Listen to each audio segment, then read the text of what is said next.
kulits dyan for today's video guys. Magluluto tayo ng buko pandan. Ayan na po, nagpainit na po ako dyan. Ayan, ninalo-halo ko lang po yung buko pandan mix natin. At of course, nilagyan ko rin dyan siya ng tubig. Ayan, panoorin nyo po guys. Ayan, hindi ko na po matandaan kung ilang minuto yan kasi tansya ko lang po yan. Pag alam ko na medyo sticky na po siya, ayun, pinatay ko na po yung yung apoy niyan. Ayan. Enjoy watching po guys sa aking video, and pa-like and pa-subscribe naman po ng aking YouTube channel, Uncle-Liat.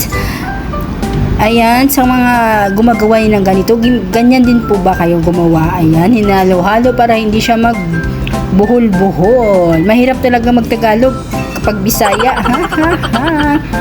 After po niyan, ayan, nilagay ko na po siya sa mga tray, ayan, at saka hiniwa ko na. After na ma-dry, hiniwa ko na siya dyan ng pa-cubes. After that, ayan. After that, ipaghaluin natin yan. Of course, lagyan natin ng mga sahog, gatas, may cheese, condensed, ganun. So, ayan.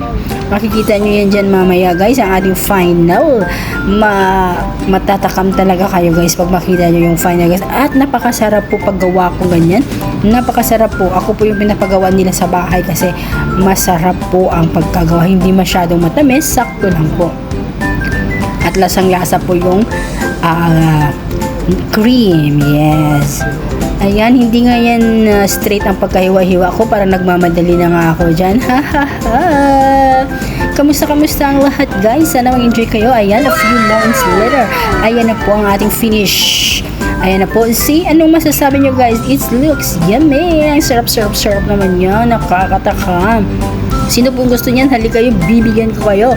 Kaya maraming salamat po sa mga ninyo, sa mga views ninyo. Huwag kalimutan nilang i-subscribe ang aking YouTube channel. Maraming salamat po, and God bless us all po. Ayan na po. After nyan, kakain na po kami nyan. Tikim. Kasi kinabukasan pa yung birthday party. Maraming salamat ulit sa mga sumusuport sa aking YouTube channel. Once again, thank you so much guys. God bless us all. Ayan na po, tapos na po yan. And bye-bye. See you po sa aking mga next na video.